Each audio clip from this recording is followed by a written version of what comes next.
दरभंगा 84 हायाघाट विधानसभा क्षेत्र से हमारे बीच में वकील साहब हैं और सोशल वर्क भी हैं। मेन इनका काम है सोशल वर्क, जो जनता के बीच में हमेशा रहना, सुख दुख में हमेशा खड़ा रहना, गरीबों का मसीहा जिसे कहा जाता है। आइए हम उनसे जानते हैं, क्योंकि जनशक्ति जनता दल से इनको टिकट मिला है और चुनाव की अच्छी तरह से तैयारी कर रहे हैं। और किस मुद्दे पे तैयारी कर रहे हैं, कैसे कर रहे हैं, आइए हम इनसे जानते हैं। सर, सर आप अपना परिचय दे दीजिएगा। देखिए, हम जगन्नाथ सिंह एडवोकेट मेरा नाम हुआ जी। हम पटना हाईकोर्ट और सुप्रीम कोर्ट में वकालत करते हैं जी। और राजनीति से जुड़े हुए बचपन से हैं जी। जब मैं क्लास 8 में था जी। तो 1974 का रिवोल्यूशन चल रहा था जेपी का। जी। उस समय से मैं बहुत छोटा था, लेकिन मैं प्रत्येक स्ट्राइक में जाता था। जी। जी। तो क्योंकि हम बच्चे थे इसलिए पुलिस वाला हमको अरेस्ट नहीं करता, जी, हटा देता था। जी। जी। लेकिन उस समय हम मैंने सक्रिय भागीदारी जो है जी तो अपना निभाते थे। जी। उसके बाद आते आते बीच में चूंकि हमारा पढ़ाई लिखाई कंप्लीट नहीं हुआ था, जी, इसलिए सब छोड़ करके राजनीति छोड़ के जी, मैं चला गया पढ़ने लिखने। पढ़ाई लिखाई के बाद बेसिक नीड किसी को होता है जीविकोपार्जन का। जी। जी। तो मैंने अपना वकालत का पेशा ज्वाइन किया। जी। और उसके बाद जो है सो पटना हाईकोर्ट में प्रैक्टिस कर रहे थे। जी। सुप्रीम कोर्ट बार के भी परमानेंट मेंबर हम हैं। जी। और अभी माननीय लालू प्रसाद यादव जी के परिवार से जुड़े, इसलिए कि उनका जो केसेस था वो मैं कर रहा था। तो माननीय लालू जी जो है तो उनको एक दिन टिकट ऑफर कर दिए। जी। वो 11 जुलाई 2024 की घटना है। मैं उनको कहा कि आप हायाघाट से तैयारी करिए और हायाघाट से चुनाव लड़िए। तो उस दिन से मैं राष्ट्रीय जनता दल का प्रचार प्रसार अपने क्षेत्र में जी बराबर किया करता था। जी। अंत में आते आते जो है सो 16 अक्टूबर को हमको जो है सो टिकट नहीं मिला। जी। टिकट CPIM से चला गया। तो मैं उनके बड़े पुत्र माननीय तेज प्रताप यादव जी, उनकी पार्टी से ये टिकट लेके, जनशक्ति जनता दल का टिकट लेके जी मैं भी चुनाव मैदान में। जी। लेकिन आप तो मसीहा हैं सर, क्योंकि सुख दुख में हमेशा खड़े रहते हैं। और यहाँ पे मैं जहाँ भी गया हूँ तो लोग तो यही चर्चा है, जो हमारे जो सुख दुख में जो खड़े रहते हैं मसीहा हैं, हम उनके साथ में खड़े हैं। तो सर आप किस मुद्दे पे यहाँ की जनता के साथ में खड़े रहेंगे? देखिए, पहली बात तो यह है जी कि मैं किसी का मसीहा नहीं, न हो सकता जी। क्योंकि मसीहा तो वो होता है। नहीं, मसीहा तो ऊपर वाले हैं ही है सर, लेकिन जनता, देखिए जनता जो है, समाज जो है, समाज जो इसको जो चुनते हैं वो मुख्य अपना मेंबर होते हैं, गार्जियन होते हैं, तो उनको ही मसीहा मानते हैं जमीन के ऊपर, क्योंकि उनके सुख दुख में जो खड़े रहते हैं, तो मसीहा तो वही हुए ना सर। तो सर किस तरह से जनता के बीच में? वही हम आपको बता रहे हैं। देखिए, गार्जियनशिप का मतलब होता है सेवक का काम करना। जी, सेवा का काम करना। जिसको जो जरूरत है उसकी पूर्ति यथासंभव आप करिए। जी। किसी के आपत्तिकालीन स्थिति में खड़ा होना हमको ज्यादा पसंद पड़ता है। जी जी।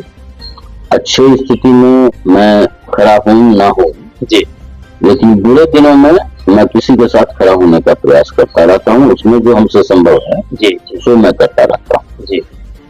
यहाँ तक जनता के मुद्दे का सवाल है, तो ये घूमने के क्रम में या घर आने जाने के क्रम में, क्योंकि हम तो घर से जुड़े हुए आदमी हैं, जमीन से जुड़े हुए आदमी हैं, घर आने जाने के क्रम में जो हमको परिलक्षित होता है जी कि यहाँ किसी भी प्रकार का कोई साधन सरकार की तरफ से जनता के लिए मुहैया नहीं कराया जाता है जी। सिर्फ वोट की राजनीति होती है जो लोग सरकार में हैं विगत 20 वर्षों से, उनको मैं देख रहा हूं कि सिर्फ वो वोट की राजनीति करते हैं। अब वोट का समय आया तो नीतीश जी जो है सो 125 बिजली फ्री कर दिए यूनिट, 10,000 रुपया महिलाओं को दे दिए, ये दे दिए, वो दे दिए, ये कर दिए, वो। मैंने विगत हम 6 महीने से देख रहे हैं कि ये भारतीय जनता पार्टी की जो सरकार है माननीय नीतीश जी के नेतृत्व में जी, वो सिर्फ रेवड़ी बांटने का काम कर रहा है और कोई काम उसका नहीं। मैं पूछता हूँ, ये रेवड़ी जनता के पैसे का रेवड़ी जो आप बांट के जनता को विफुल करने का प्रयास कर रहे हैं, तो बहुत पहले वो गाना फिल्म हम सुने थे, ये पब्लिक है ये सब जानती है। जी जी, तो पब्लिक है, जनता जानती, पब्लिक जनता को पता है जी, जी। कि आप क्या कर रहे हैं। ये कहीं से हमको उचित नहीं लगता। बाकी जो है सो उनके जो शासन सत्ता का सवाल है, तो शासन सत्ता नाम का कोई चीज नहीं है। कोई गरीब आदमी अगर मार खाता है, पिटाई खाता है, घायल होता है, तो उसका FIR थाना में दर्ज नहीं होता है बिना पैसा दिए हुए। मतलब इस तरह से यहाँ पे धांधली चलती है। धांधली यहीं पर नहीं चलती है, पूरे बिहार में पुलिस महकमे का काम सिर्फ दारू पकड़ना रह गया है। परिणाम क्या है? दारू बंद हो, होम डिलीवरी है दारू का। अच्छा, पहले तो लोग दुकान से जाके खरीदते थे ना, अब तो घर पर पहुंच जाता है दारू। और कोई भी ऐसा आदमी नहीं है जो बिना दारू पिए, जो दारू पीता है वो बिना दारू पिए हुए रात को सोता होगा। मतलब दारू बंद होने के बाद भी होम डिलीवरी दारू चलता है। देखिए, आप लोग क्षेत्रीय न्यूज प्रतिनिधि जी, हमसे ज्यादा आपको जानकारी है। अगर ये बात नहीं है, होम डिलीवरी नहीं होती है, सच्चाई बात है, जो आप सच्चाई बात है। तो ये जो दारू बंद करने के नाम पर जी, जो गवर्नमेंट ट्रेजरी का पैसा जाता था, उस पर टैक्स लगा करके वो जो है सो पर्सनल कमाई उन लोगों का हो रहा है जी। तो जब टॉप लीडरशिप उसमें इन्वॉल्व होता है ना करप्शन में, तो करप्शन को कोई उखाड़ नहीं सकता है। समझ गए ना? क्योंकि हमको याद है पंडित नेहरू एक बार दरभंगा आए थे, तो लोग कलेक्टर के संबंध में बोल रहा था। पंडित नेहरू ने कहा था कि जहां टॉप लीडरशिप करप्ट होगा, वहां एडमिनिस्ट्रेशन करप्ट होना उसकी लाचारी है। इसको रिमूव कैसे किया जा सकता है? जनता का काम, अब आप ब्लॉक में आप चले जाइए, कोई डेवलपमेंट वर्क नहीं है, सिर्फ न्यूज खसोट है। जनता किसी काम के लिए जाती है तो उसका कागज तब बढ़ता है एक टेबल से दूसरे टेबल जब वो पैसा देता है। तो अगर यही एडमिनिस्ट्रेशन है, गरीब लोगों के इलाज के लिए मोदी जी कहते हैं कि हम जो है तो आयुष्मान कार्ड, आयुष्मान स्कीम लाती है 5 लाख रुपया। मैं देखता हूं कि एक भी गरीब का उस आयुष्मान कार्ड से इलाज नहीं हो पाता है। जी, सही बात। क्योंकि वहां जब वो जाता है तो ये रिक्वायरमेंट है, वो रिक्वायरमेंट है, ऐसे है, ये नहीं क्वालिफाई कर रहे हैं आप, उसका इलाज आयुष्मान से नहीं होता है।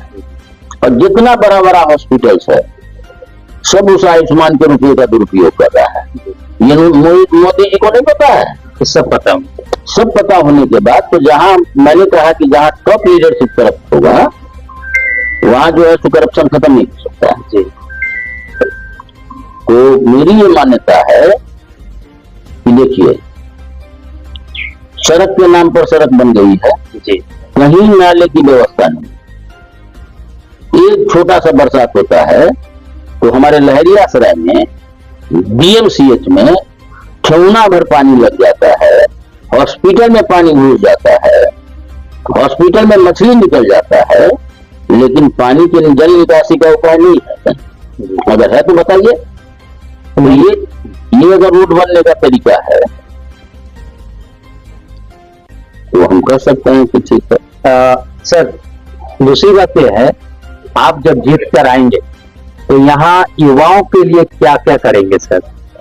देखिए, हम जीत करके आएंगे तो मेरा पहला फोकस जो है तो होगा कि यहाँ जो युवा पलायन पर दूसरे स्टेट में जाके खतेरा खाता है, गाली सुनता है, हिंदी भाषी के नाम पर गाली सुनता है, जहाँ बीजेपी की सरकार है वहां जाकर के मार खाता है और सरकार इसको देखती नहीं है, इसका कोई नोटिस नहीं है सरकार को।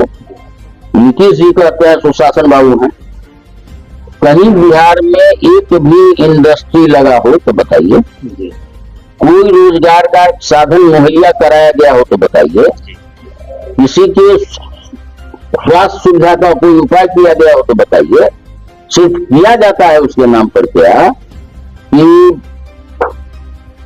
रोजगार का जितना भी माध्यम है उसको खत्म करके मोदी जी जो है तो मुफ्त का अनाज बांटते हैं, मतलब 5 किलो अनाज में उलझा रखे नहीं, वो 5 किलो अनाज बांट के सबको काहिल बना दिया, उसके काम का प्रोस्पेक्ट नहीं है जी। अभी भारतीय जनता पार्टी की सरकार 2000 ट्रेन दी थी विभिन्न प्रदेशों से लोगों को आने के लिए छठ में। बताइए 2000 ट्रेन में आदमी आया कि जानवर आया? अगर आदमी आया तो इतना तो एडमिटेड है कि यहाँ का इतना लोग पलायन पर जी रहा है, क्योंकि सिर्फ इसलिए कि कोई रिसोर्स नहीं है उसको जीविकोपार्जन का। तो ये जो है सो सरकार कुछ नहीं करती है, सिर्फ करने के नाम पर अपना डंका पीटी है और भी बाकी है। मेरा पहला फोकस मैं पूरे बिहार का तो बात नहीं करूंगा, इसलिए कि मैं तो अभी विधायक भी नहीं बना।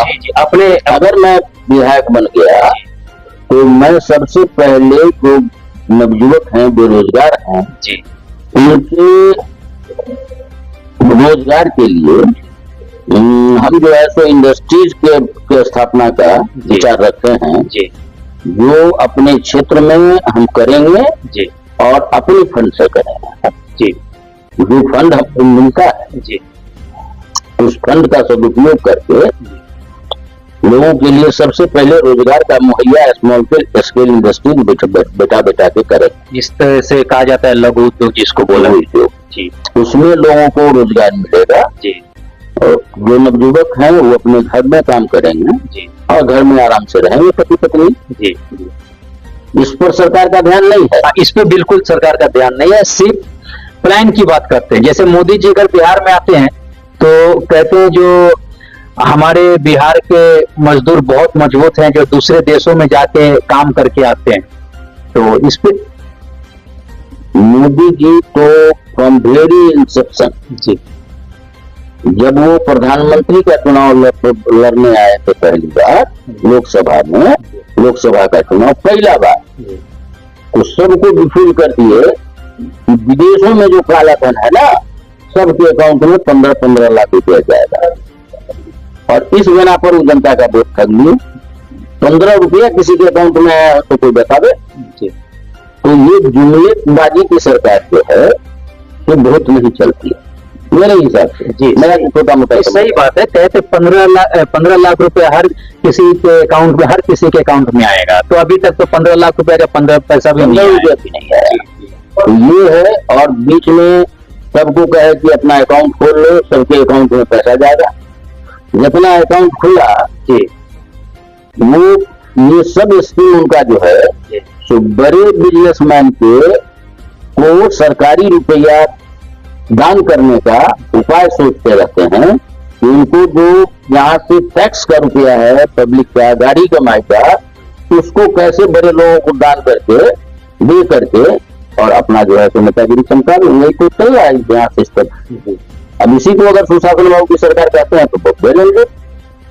मर्डर हुआ, जितना रुपया का जब भागलपुर वाले घटना में हुआ, सृजन घोटाला में, उस सबका दायित्व कौन लेगा? वो रुपया कहाँ गया, क्या हुआ उसका, इसका जवाब कौन देगा? तो ये सब सिर्फ और सिर्फ घोटाले की सरकार है। जनता के प्रोग्रेस के लिए, उत्थान के लिए कोई काम हमको नजर नहीं आ रहा है। हम आ रहे हैं, अगर हम आए तो मेरे क्षेत्र की जनता कैसे खुशहाल रहेगी, हमारा दृष्टिकोण उस पर होगा। और उसके लिए रोजगार का प्रबंध करना सबसे पहले आवश्यक है। सबसे पहले आप रोजगार का काम करेंगे। रोजगार सृजन की जो व्यवस्था है ना, उसको हम जहां तक सक्षम होंगे अपने क्षेत्र में कर करके युवकों को अपने क्षेत्र में रोजगार। सर देखिए, यहाँ पे सरकारी स्कूल के लिए भी अब यहाँ जनता बहुत परेशान है। हर कोई अपने बच्चे को प्राइवेट स्कूल में भेज रहा है, तो सर उसके लिए क्या कहना चाहेंगे? शिक्षा बहुत, देखिए, शिक्षा के साथ जो दुर्व्यवहार किया गया, अब वो मोदी जी की जब पहली सरकार आई तो अशिक्षित महिला को उन्होंने एजुकेशन मिनिस्टर बनाया। अब उसके पीछे क्या है हम नहीं जानते, हम उसके संबंध में कुछ नहीं करते क्योंकि हम किसी पर व्यक्तिगत टिप्पणी नहीं करना चाहते। लेकिन जहाँ जो व्यक्ति खुद अशिक्षित है वो एजुकेशन मिनिस्टर होता है। जो व्यक्ति लॉ का एक एबीसीडी नहीं जानता है या कहिए कि बड़ा क्रिमिनल होता है, वो लॉ मिनिस्टर होता है, वो होम मिनिस्टर होता है। जितना बड़ा क्रिमिनल उतना बड़ा लॉ मिनिस्टर, यही बनता रहा है। जी। तो अभी आप बताइए कि उससे कानून के क्षेत्र में क्या डेवलपमेंट होगा? जो अशिक्षित है उससे शिक्षा का क्या डेवलपमेंट होगा? जो डॉक्टर नहीं है वो हेल्थ मिनिस्टर होता है, उसमें स्वास्थ्य का क्या डेवलपमेंट होगा? फोकस बेसिकली वैसे लोगों पर रखना चाहिए जो उस डिपार्टमेंट का या उस एजुकेशन का एक्सपर्ट हो। यहाँ तो ये सब कोई बात हो नहीं है, उसके संबंध में हम क्या बता रहे हैं आपको। मेरा फोकस सिर्फ युवाओं के रोजगार। जी, मतलब सर का कहना है अगर मैं जीत के आता हूँ हाईघाट विधानसभा क्षेत्र से तो सबसे पहले मैं अपने क्षेत्र पे ध्यान दूंगा, क्योंकि जनता जो है इनके ऊपर टिकी हुई है और युवाओं के लिए भी अच्छे कार्य करेंगे। पलायन की बात जो है सर ने का, जो हम अपने क्षेत्र के लिए, पूरी क्षेत्र की बात नहीं की है, अपने क्षेत्र की बात के लिए पलायन को रोकने के लिए हम कम करेंगे, लघु दौड़ लगाएंगे। सर हॉस्पिटल जो है यहाँ पे आप देखेंगे लूट मची हुई है आपके क्षेत्र में या दरभंगा में, तो उसके लिए क्या कहना चाहेंगे? क्योंकि प्राइवेट सरकारी हॉस्पिटल तो सर आप देखिए आपके क्षेत्र में, और मैं भी देखा हूँ, मतलब किसी काम का नहीं रहा है सर। आप सरकारी हॉस्पिटल में लोग जाता है तो उसको डायरेक्ट भेज देते हैं सब प्राइवेट में, उसके लिए रेफर किया जाता है। उसके लिए क्या कहना चाहेंगे? अच्छे डॉक्टर क्या चले जाइए। अगर सरकारी हॉस्पिटल में कोई पेशेंट गया जी और अच्छे डॉक्टर के लिए रेफर किया गया तो उसका मतलब साफ है कि सरकारी हॉस्पिटल में अच्छे डॉक्टर नहीं होते जी, और अच्छे डॉक्टर क्योंकि सरकारी हॉस्पिटल में नहीं होते हैं तो लोगों की लाचारी है प्राइवेट में जाना। वही बात मैं कह रहा था आपको कि स्वास्थ्य के क्षेत्र में देखिए शिक्षा का जो अरबों का बजट रहता है उससे शिक्षा के डेवलपमेंट का कोई काम नहीं होता है। उससे सिर्फ और सिर्फ उसका डाइवर्सन होता है फंड का, और फंड को डाइवर्ट पहले जो सरकारें चलती थी उसका कैबिनेट से बजटरी प्रोविजन होता था। बजटरी प्रोविजन के हिसाब से किस डिपार्टमेंट का कितना खर्चा उसके एस्टेब्लिशमेंट का है और उसमें डेवलपमेंट का कितना खर्चा होगा, ये व्यवस्था होती थी। आज जो है सो कोई सरकार नहीं है, कोई मिनिस्टर नहीं है, कोई कलेक्टर नहीं है, सब अव्यवस्था में जी रहा है। तो जब संपूर्ण अव्यवस्था हो तो उसको सुधारने में तो समय लगेगा, बहुत समय लगेगा। इसीलिए लोग जो है सो हम बचपन से सुनते आ रहे हैं कि नेता लोग आते हैं कहते हैं कि गरीबी दूर करें, और यहाँ गरीब को दूर कर दिया जाता है। गरीबी दूर नहीं किया जाता, गरीबों को दूर कर दिया जाता है। गरीब को दूर कर दिया जाता है। क्यों? इससे गरीबी खत्म हो जाएगी। गरीबी को खत्म करने से गरीबी दूर होता है। गरीबी को दूर किया जाता है। गरीबी को दूर करने के लिए उसको जीविकोपार्जन का मीन्स आपको क्रिएट करना होगा। जब तक उसको जीविकोपार्जन का मीन्स नहीं मिलेगा तब तक जो है वो अपना और अपने बाल बच्चे का भरण पोषण नहीं कर पाएगा। अब मोदी जी जो मेरे इतने बड़े प्रधानमंत्री हैं देश के, ये जो है सो जीविकोपार्जन का व्यवस्था नहीं करते हैं। ये जो है सो लोगों को गेहूं चावल देते हैं कि तुम बैठ करके दारू पियो और खाना खाओ, काम मत करो। काम तो कर ही रहे हैं, वो कहते हैं कि बहुत काम करते हैं, तो उनके अकेले करने से ही भारत चल रहा है। यही स्थिति है कि लोग विदेश में पलायन कर रहा है भारत का, या बिहार का लोग जो है तो विभिन्न स्टेटों में पलायन कर करके वहां मजदूरी करके जिनको उपार्जन करता है और वहां थपेरा भी खाता है हिंदी भाषी के नाम पर दिया जाता है। और इस बात का शर्म किसी को नहीं है। देखिए, सर का मुद्दा बहुत बड़ा मुद्दा है, क्योंकि हर पार्टी अलग अलग मुद्दे रखते हैं, लेकिन एक वकील भी हैं और समाज से जमीन से जुड़े हुए, इनके लिए इनका मुद्दा सबसे हटके, और इस मुद्दे पे यहाँ की जनता इसी मुद्दे पे इनको सपोर्ट भी कर रही है।